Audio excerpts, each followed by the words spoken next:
Enjoy having him as our chairman. The one issue I want to just focus on today, I think, is reliability. And I'm really afraid to say that I think the United States is heading for a very catastrophic situation in terms of reliability.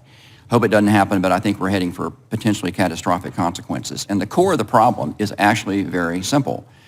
We are retiring dispatchable generating resources at a pace and in an amount that is far too fast and far too great, and it is threatening our ability to keep the lights on.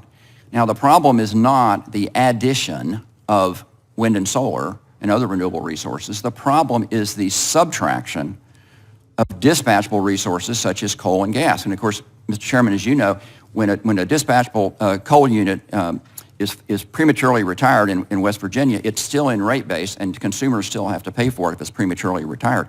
But this is going on all over the country in both RTO and non-RTO states. This almost cascading number of early retirements. And when I mean early retirements, I mean retirements when there's still many years of useful life left on these generating units. So let's look at PJM for one example, and the chairman alluded to PJM. The CEO of PJM, and PJM, by the way, is the biggest RTO in terms of load, in terms of consumers served in our country.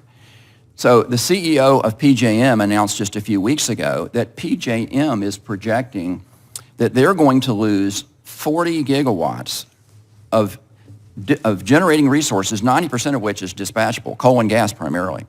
And they're going to lose these 40 gigawatts of dispatchable resources in just the next few years. At the same time, and by the way, the independent market monitor for PJM says the actual number is not 40 gigawatts, it's over 50 gigawatts of prematurely retiring generating resources. And against this, PJM is projecting at least 13 gigawatts of load growth. And so even if you took every unit in the queue, and people who think, well, if we just clear the queue, everything will be fine. No, it won't. You could clear the whole queue and you wouldn't be close to covering what PJM is projecting in terms of their lost resources.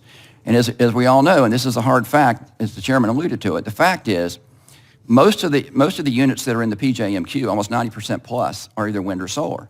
So you can clear that queue, but a nameplate megawatt of wind or solar is simply not equal in terms of capacity value to a nameplate megawatt of coal or gas or nuclear. It's just not there. So basically in PJM, the arithmetic doesn't work.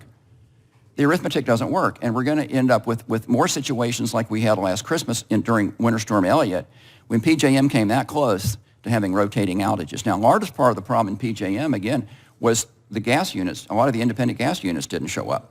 So let's talk about the two reasons why these cascading retirements and why we're heading for what I think is a potentially catastrophic situation.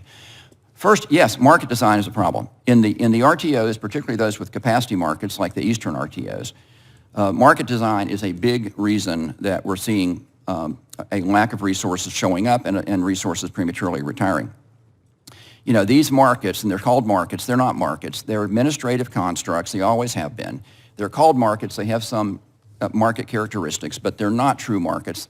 And particularly the capacity markets, which in the eastern RTOs like PJM are the main way to get to resource adequacy, are increasingly just simply not working. So market design in the RTOs is a big problem, but I don't want to rule out the non-RTOs either. There's problems with premature retirements there too.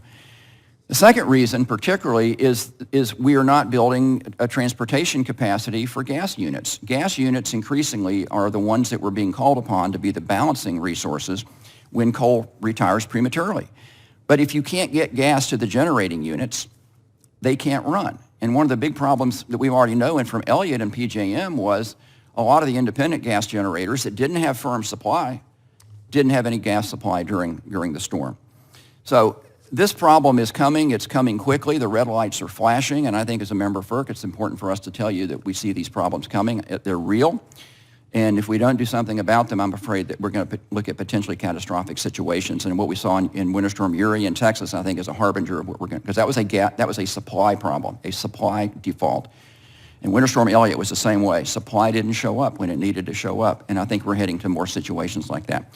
And with that, I'll be happy to answer your questions. And thank you, Mr. Chairman.